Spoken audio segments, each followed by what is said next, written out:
কেউ বলতে পারবেন যে দেশে লেভেল প্লেইং ফিল্ড নেই। আমরা মনে করছি পুরোপুরি লেভেল প্লেইং ফিল্ড আছে এবং এটা সমস্ত ছোট পার্টির জন্য যেরকম বড় পার্টিগুলোর জন্য ওইটাকে বিরুদ্ধে ঘৃণা ছড়ানো, ওইটাকে অ্যাটাক করা, এটা তো খুবই ভয়ানক রকমের অভিজ্ঞতা। আমরা এটা নিন্দা জানাই।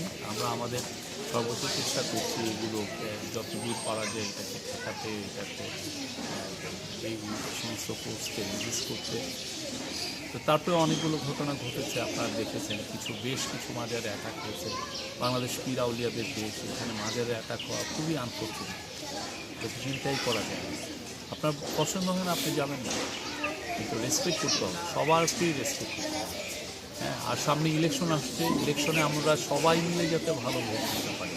তা আমি মুসলমান হলে ভালো ভোট দিব, আরেকজন দিতে পারবে না তা তো না। সবাই মিলে, আমি, আমার নীল গোষ্ঠী ভাই বোন, আমাদের সনাতন মুসলিম ভাই বোন, আমাদের খ্রিস্টান, আমাদের বুদ্ধিস্ট এবং যারা ধর্ম পালন করেন না, আমরা সব ভাই বোন মিলেই তো ভালো একটা ইলেকশন আমরা চাই, নতুন বাংলাদেশ।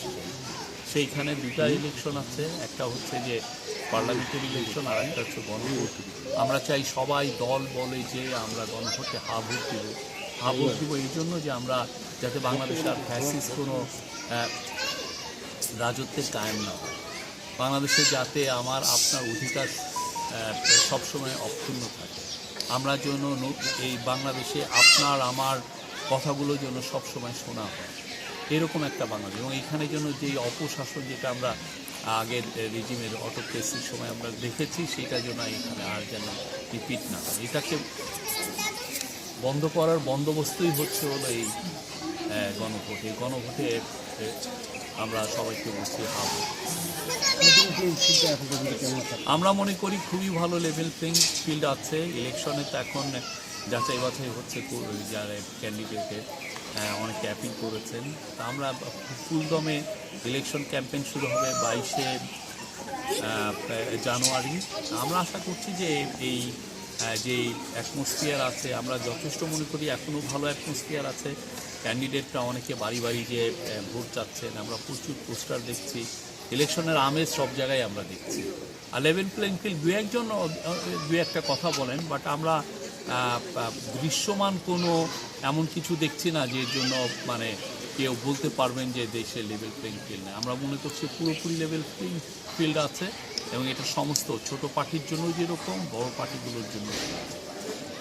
একটা বিষয় যেটা হচ্ছে ওই আপনার কয়েকটা রাজনৈতিক দল তারা অভিযোগ করছে যে বর্তমান প্রশাসন একটা দলের দিকে ঝুঁকে পড়েছে, এতে তারা হচ্ছে সুষ্ঠু নির্বাচন নিয়ে শঙ্কা প্রকাশ করছে। আপনারা কি মনে করেন? কোনো দলের কারো প্রতি ঝুঁকে পড়েনি। কেউ হয়তো বা ভাবছেন যে বেগম খালেদা জিয়া যখন মারা যাওয়ার পরে রাষ্ট্রীয় শোক ঘোষণা করা হয়েছে, ওইটাকে দেখে অনেকে অন্যরকম ভাবছেন। বা সত্যিকার অর্থে উনি জাতীয় নেত্রী ছিলেন। উনি শুধুমাত্র বিএনপির নেত্রী না, উনি সমস্ত বাংলাদেশের মানুষের নেত্রী। সেই জন্য তার জন্য জাতীয় শোক প্রকাশ করা হয়েছে এবং সবাই যে অনেকে শোক বয়ে সাইন করে আসছেন, এটা দেখে দু একজন এই ধরনের কথা বলছে। আমরা আবারও বলি, এই নির্বাচনের আগে আমরা লেভেল প্লেইং ফিল্ড করার জন্য সব যা করণীয় সবই করা হচ্ছে। আর কোনো ধরনের পক্ষপাতিত্ব কারো প্রতি করা হয়নি। আর বড় হোক পার্টি হোক ছোট পার্টি হোক, সবার জন্য আমি বলব প্ল্যাটফর্মটা সমান।